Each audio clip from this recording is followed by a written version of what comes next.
All right, we got Luna out here again. Today we're going to teach you guys how we teach the dog our marker words. Yes, no, good, of course, okay, and then we're going to add in the dog's name because I think that's very important. And actually we're going to start there.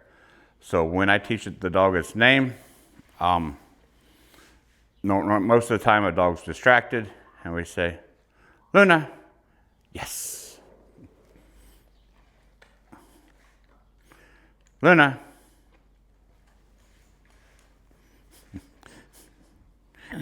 Good. And so Luna has been through, she's halfway through her obedience program. So when I said her name, she would come to the heel position. It's not a requirement. She just thinks that's what it is. Luna. But that's what it really is I just want the dog to look at me. So what I do is I say the dog's name. 1 second later, I feed. Luna. And I trying to get that eye contact in there also. But that's how it works. We teach the dog its name. So whenever we're asking the dog to do something, they look at you. If you're like, we're going to use recall for an example. If, hey, sit. If you're trying to get your dog to come back to you, half the battle is getting them to look at you. We've all seen that dog where we say its name, and it just keeps sniffing. If you repeat its name and reward afterwards, 1 second later, when he's out there, you have a better chance of the dog looking at you. You're halfway there getting the dog to come back, then you can recall the dog back to you. So, it's, in my opinion, very, very important to really reinforce that dog's name means look at me. And then we teach since she's sitting on this bed, we'll go to the good. So the good means keep doing what you're doing, or I like what you're doing, keep doing it.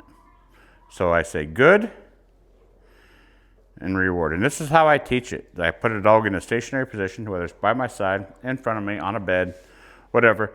It's usually in a position that I want to use at a later date. So this is on this bed, sitting and staring at me will be how we do our stays. So I say, good, and I reward. Good, and I probably shouldn't have reached in as I was saying good. Good. Make sure it's the word, once again, 1 second later, the reward. So good. So that's how we teach the good. And you can also, so to demonstrate, heel. You can also have them in a stationary position beside you. Good. And reward. To show them it don't just mean on the bed. Good. It can mean in any position. And of course I do it when I start healing and all that stuff. Good. It just means I like what you're doing, keep doing it. And we teach the dog the good through examples. So from the good place, I will go to the no. We'll save the best for last. So how I teach the no is just in my everyday trainings. If she did something wrong, I say no, or a better example would be if she got in the trash can, I say no, but what has to happen is there has to be a consequence that follows the no. So if they're getting in the trash can, if there's a trash can there, and she was getting into it, I would say no, and I would add spatial pressure. I would walk into her, and that would push her out of the trash can. So there has to be a change of behavior when you say no, and it has to be because you added a consequence. It can be leash pressure, it can be spatial pressure. It does not matter. It's just when you give that no command, you need to follow up with pressure, and make sure the dog does something different than what they was doing.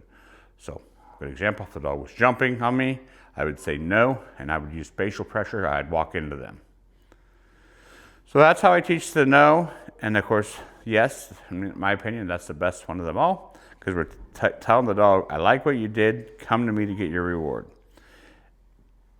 And yes, so right there, she understands the yes, but how I teach it is before I start adding games to it, I say yes, and then make the dog move a little bit. Yes.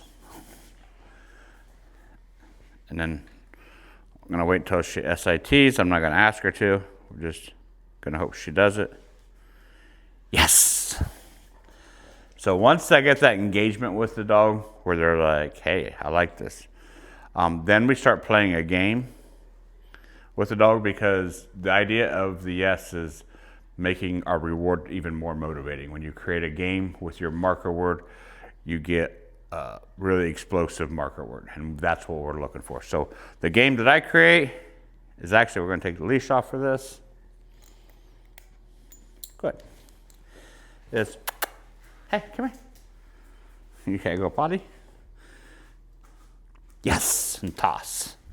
As soon as she consumes it, yes, and toss. As soon as she consumes it, yes, and come to me to get food. And if you notice, I put myself in the movement. I made her chase me. Dogs love these type of games. I'm going to do it one more time for you. It's yes, yes, and then yes. Now, I never withhold. I always make sure they get the food, but I create a game. It just makes that yes word more powerful. So, hey, right here. Sit. Nope, stay. Yes. So that's what I'm looking for. And the marker word tells them they did what I like, did what I wanted them to do. The yes means coming to me to get the food also, and then that behavior was rewarded, and it's more likely to happen again. So that's how I teach my marker words. If you have any questions, let me know, and we'll see you in the next video.